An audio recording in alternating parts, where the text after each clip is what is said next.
पर उसकी जो सोच थी शिव जी के प्रति वो पूर्ण समर्पित थी। कोई कोई ऐसा होता है संसार सागर में जिसकी बुद्धि, जिसका विवेक शिव तत्व की ओर जाता है। एक कथा आती है शिव महापुराण में, स्कंद पुराण में, लोमश ऋषि की। कौन थे लोमश ऋषि पूर्व में? लोमश बाबा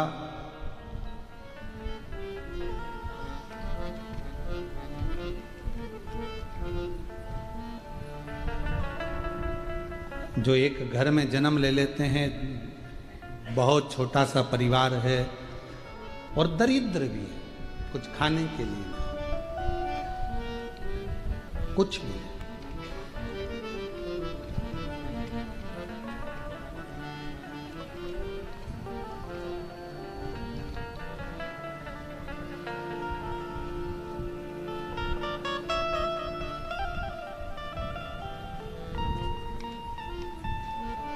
बहुत गरीब परिवार है, भोजन के भी लाले हैं, कुछ खाने के लिए नहीं है, कुछ रखने के लिए नहीं है, बहुत साधारण सा परिवार, दुखी थे।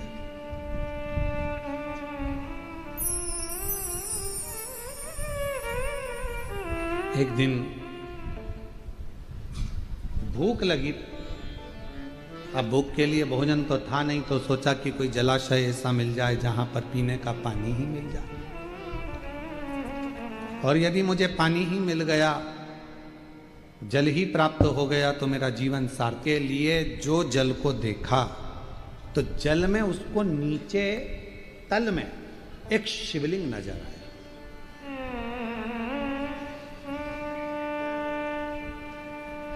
अब उसने विचार करा कि यदि मैंने इसमें से पानी पिया तो बाबा को तो झूठा लग जाएगा। भाव आज हम बैठे हुए थे तो हम बैठे बैठे विकास महाराज जी को और आशीष महाराज जी को, दोनों को सत्संग कर रहे थे बैठे, सुबह सुबह भगवान की सेवा करते हुए।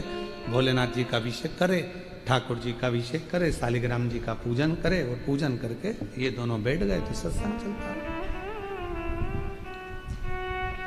तो विकास महाराज पूछे कि शंकर भगवान का भोलापन कितना है गुरुजी, कि झूठा जल भी शिव जी पर चढ़ गया तो भी शिव जी ने उसको स्वीकार कर लिया। शिव महापुराण में कड़प की कथा आती है। डाकू था, केवल शंकर के मंदिर में गया था और जाकर देखा कि शिव की आराधना कैसे होती है, तो मुंह में पानी भर कर आ गया था और शिव जी पर लाकर डाल दिया। पात्र नहीं था और शिव जी ने उस पर कृपा कर कर उसको दर्शन दे दिए।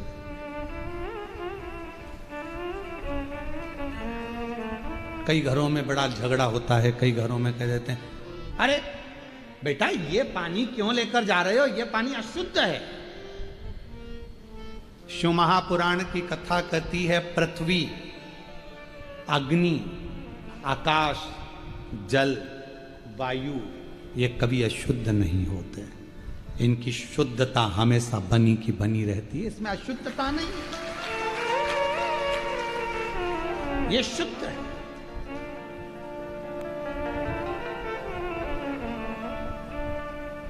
अरे ये पानी लेकर जा रहे हो तुम, ये पानी अशुद्ध है। ये पानी कहाँ ले जा रहे हो तुम, ये पानी अशुद्ध है। शिव महापुराण की कथा कहती है, अगर तुम्हारे मंदिर में, शिवालय में, देवालय में आप जा रहे हो भगवान का दर्शन करने के लिए, अगर भगवान के मंदिर में अगर आप कुछ लेकर भी जा रहे हो, दिल से मालूम पड़ा कि मेरे पास कुछ भी नहीं है, एकमात्र एक चावल का दाना भी अगर तुम लेकर जा रहे हो, तो दिल से अगर लेकर जा रहे हो तो शिव उसको करोड़ों में स्वीकार कर रहा है। और यदि चावल का दाना भी नहीं है, जल भी नहीं है, पुष्प भी नहीं है, आभूषण भी नहीं है, कुछ नहीं है, तो आप स्वयं तो जा रहे हो। एक बच्चे ने हमसे प्रश्न किया था, एक कभी कथा थी महाराष्ट्र में, वो महाराज जी ने कथा कराई थी, चाकरवाड़ी में कथा थी, श्री क्षेत्र चाकरवाड़ी में। तो वहां एक बच्चे ने प्रश्न किया था गुरुदेव, कभी कभी हमको स्कूल जाना रहता है, तो स्कूल जाते हैं तो हम कभी कभी स्कूल जाने के टाइम पर हो सकता है कभी हम नहा भी लेते हैं और कभी कभी नी भी नहाते हैं।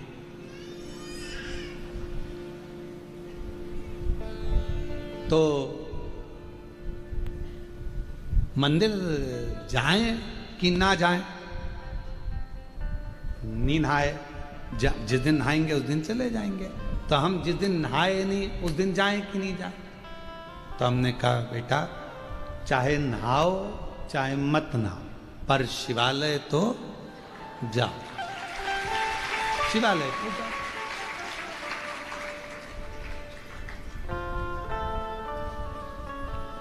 उसके घर के लोग भी खड़े थे।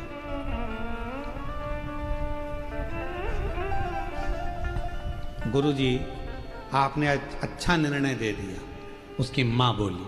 हमने पूछा क्यों? मेरे को ऐसा लगता था कि ये जान करके नहीं नहाता था,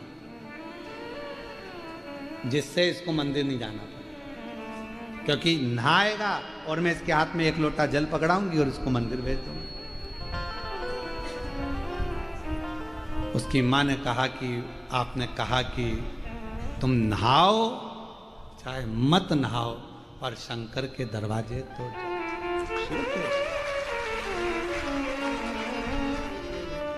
बहुत दयालु है वो, बहुत दयालु। उसने ये नहीं देखना है तुमको कि तुम क्या हो, उसको ये नहीं देखना है तुम में कि तुम कैसे भज रहे हो, कैसे भज।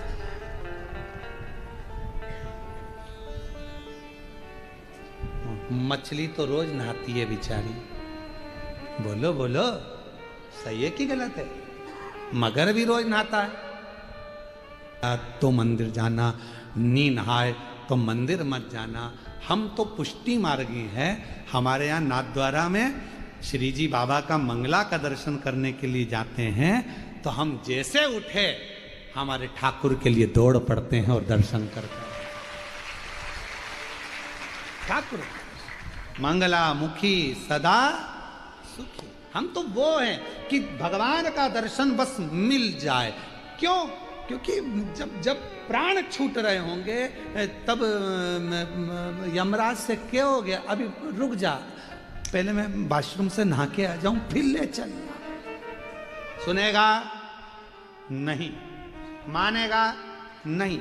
उसको कोई मतलब नहीं कि तुम नहाए कि ना नहाए, बस तो एक चीज मानेगा, बस केवल एक चीज कि तुम नहाओ मत नहाओ, पर प्राण छूटने का समय हो तो तुम्हारे मुख पर परमात्मा का नाम आना चाहिए। सब कुछ वो छोड़, तो नहाने और नहीं नहाने से कोई फर्क नहीं पड़ रहा, उसको कोई अंतर नहीं पड़ रहा कि तुम नहाए ना।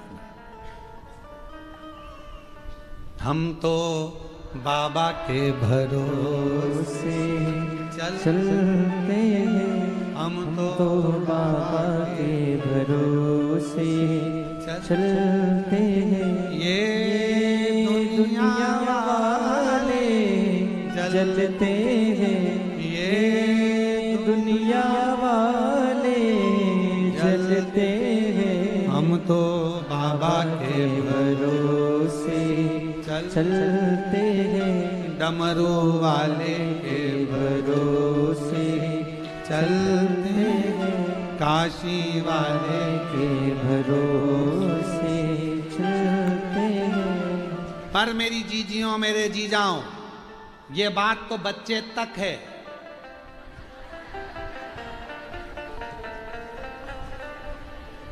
नहीं तो बहू में सोचे महाराज जी ने फ्री कर दिया, महाराज जी ने फ्री कर दिया। तो बाबा ये बच्चों तक सीमित है। आपको तो बाबा के पास में जाना चाहिए तो पूरा साज सजाकर, बाप को भी लगना चाहिए मेरी बेटी खुश है। बाल पूरे ऐसे बिखरा बिखरी हैं, टीकी ऐसी हो रही है, एक आँख का काजल इधर जा रहा है और साड़ी इधर उधर जा रही है। पापा, और पापा जो देखे भाऊ, और जो भाऊ ने देखा बेटा तेरी ये हालत कैसे हो गई? बाप को, पिता को दुख लगे कि इसकी क्या हालत, देख तेरे संसार की क्या हो गई भगवान। पिता को हमेशा, और मुझे उम्मीद है मेरी जलगांव की मेरी जीजियाँ जब भी मायके जाती होगी अच्छी बढ़िया साड़ी वाड़ी पहन के पटला पटली लगा के अच्छी जोड़ी साड़ी की पिन मिन लगा के अच्छी जोरदार तैयार मैयार होके फिर बढ़िया टांग टुंगा के बड़े तो ये तो जब यहाँ पर माता लक्ष्मी पर्स टांग कर चल रही है तो फिर तो जलगांव। हमने तो कल स्वामीनारायण मंदिर में देखा था कि लक्ष्मी जी भी पर्स रखी हुई थी। तो ये तो फिर तो ये जलगांव है। जलगांव का जलवा कम थोड़ी ना होना चाहिए। तो आप लोग जाते होगे मायके तो थोड़ा सच धज के ही जाते होगे, ये मेरा विश्वास कहता है। पापा से मिलने जा रही हूँ, मेरे मायके जा रही हूँ, सुंदर होकर तैयार होकर बच्चों की पार्टी वाटी पाड़कर। बच्चे पूछ रहे मम्मी कहाँ जाना है, स्कूल से अभी आया, कहाँ जाना है, नाना जी के घर। बच्चा भी तैयार हो गया। तो निवेदन है मेरे बाबा, बच्चे तक सीमित है पर तुम अपने बाबा से मिलने के लिए, पिता से मिलने के लिए, और मेरे जी जाओ तुम अपने ससुर से मिलने के लिए जब जाओ तो थोड़ा सा तैयार। इतने सुंदर बढ़िया सज धज कर जाओगे तो बाबा भी कहेंगे कितना। उसको लगना नहीं चाहिए, उसको भी लगे कि मालूम पड़े तुम ऐसे जाओ तो उसको लगे टेंशन में। नहीं, टेंशन कितना भी हो, टेंशन कितना भी हो पर चेहरे पर मेंशन होना चाहिए। टेंशन कितना भी हो पर अपना चेहरा कि गए तो बाप को भी लगना चाहिए कि हाँ मेरी बेटी आई है, मेरा बेटा आया, मेरा दामाद आया, मेरा बेटा आया, उसको लगना चाहिए। तो यहाँ लोमश बाबा का जो पूर्व का जन्म था, एक बहुत दरिद्र बहुत गरीब परिवार, साधारण सा, जहाँ कुछ भी नहीं है, कुछ भी। भोज पानी पीने के लिए गया जलाशय में, छोटा सा एक शिवलिंग नीचे देखा, एक शिवलिंग।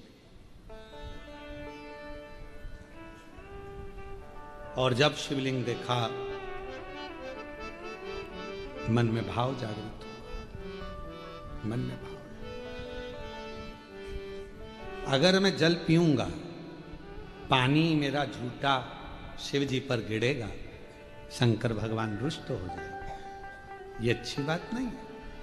पर प्यास बहुत लग रही है, आसपास में कोई जलाशय नहीं है, तो उसने विचार करा पहले जल पी लेता हूं थोड़ा सा लेकर।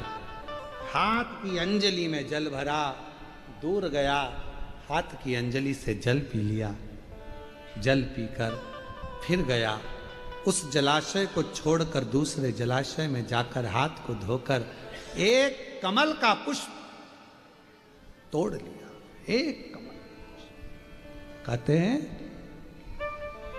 लोमश बाबा का चरित्र कहता है, लोमश ऋषि का चरित्र कहता है कि यदि किसी व्यक्ति ने अपनी जिंदगी में एक नियम बना लिया कि मुझे प्रदोष के दिन बाबा देव अधिदेव महादेव को एक कमल का पुष्प चढ़ाना, और कई मौसम ऐसा होता है कि उसमें कमल का पुष्प नहीं मिलता तो कमल गट्टा बाजार में मिलता है, देखा है आप लोगों ने, काला कलर का होता है कमल गट्टा।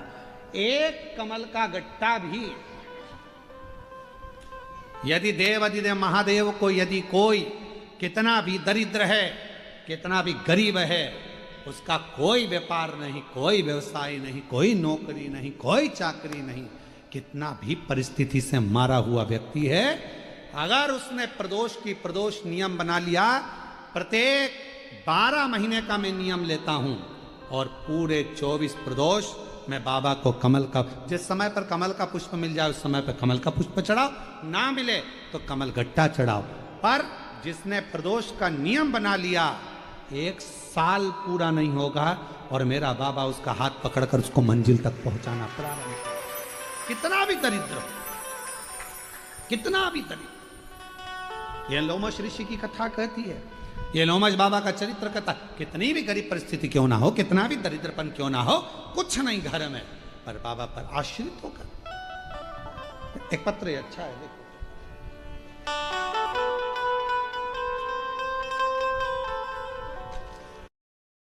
गिरीश पाटिल जलगांव की रहवासी हैं। 2022 में गले की अन्न नली के पर कहीं बैठे हैं, आप ही हैं, आ जाओ एक बेलपत्र ले जाना। लास्ट स्टेज का कैंसर हो गया 2022 में, गठान हो गई। जांच कराने पर डॉक्टर ने बताया कि ये गठान कैंसर की है और कैंसर पूरे शरीर में फैल चुका है, लास्ट स्टेज है। कुछ समय आपको दिए हैं, थोड़ा 6 महीना। डॉक्टर ने केवल बहुत थोड़ा सा समय दिया। तब मेरे घर के मालिक ने कहा कि सियोर वाला बाबा कथा कहता है, शिव महापुराण की कथा सुनना प्रारंभ करो। मैं इलाज के साथ मंत्रोच्चार करती, श्री शिवाय नमस्तुभ्यम का जप करती। सीहोर जाकर बाबा की कंकर शंकर पूजन कर कर रुद्राक्ष लाए, बेलपत्र बाबा को चढ़ाकर खाना प्रारंभ करा। कुछ शरीर में जाता तो नहीं था। डॉक्टर ने भी थोड़ा सा समय 3 से 6 महीना जीवित रहने का कहा था।